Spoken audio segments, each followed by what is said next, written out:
All right, let's dive in. Today, we're going to break down a really raw, personal monologue about a relationship that's hit a major crossroads. We're going to trace the whole anatomy of this crisis, from a really painful moment of clarity all the way to an unexpected search for hope. And this line right here, this pretty much sums up the whole feeling of the story. It's not just a statement, you know? It's that core feeling of being trapped, that awful feeling when you know you need to leave, but you just can't see the door.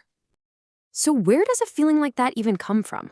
Well, for her, it doesn't start with some big blow-up fight. It starts with a sudden internal shift, a moment of clarity that's so sharp, so real, that she just can't ignore it anymore.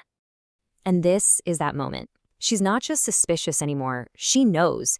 It's this deep understanding that a life of constant doubt, of always watching and waiting for the other shoe to drop, it's just not sustainable. This becomes her line in the sand.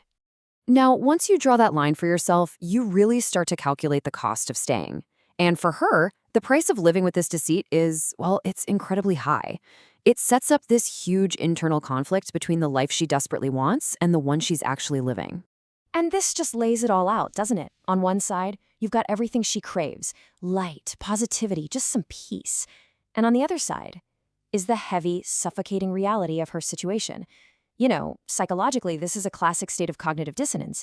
And that huge gap between these two worlds, that's where all the pain lives. And she gets so specific about what that pain actually feels like. This isn't just about feeling sad. She breaks it down, how this negativity is just draining her on every possible level: her energy, her body, her sense of right and wrong, and her mental health. It's a total system breakdown. So, after really defining the problem and seeing just how high the cost is, staying still just isn't an option anymore. And this is where her monologue pivots. It shifts from just describing the pain to actively searching for a way out. This question, this is the engine for the entire second half of her journey. It's so simple, so direct, and just so honest. It marks that exact moment she goes from being a passive victim of her circumstances to an active agent in her own life, really searching for an answer. So, her first idea for an escape is a pretty practical one: find someone new. But this path, well, it leads her to a really unexpected reality check. Look at this process. She takes a real, concrete step toward a solution. But then she does something that's actually incredibly hard. She stops and asks herself a brutally honest question. And her answer reveals this deep self-awareness. She realizes you just can't build something new on a broken foundation. A new person isn't the solution right now.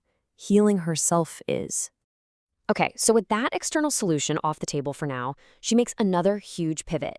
If she can't immediately change her situation on the outside, she decides she can, and she must, change her state on the inside. She turns her focus inward. And this is where she finds a whole new source of strength. By placing her trust in a higher power, in some kind of larger plan, she gets to release some of that crushing burden of having to figure it all out by herself right this second. And this isn't giving up. It's more like a strategic surrender. This single idea becomes her anchor.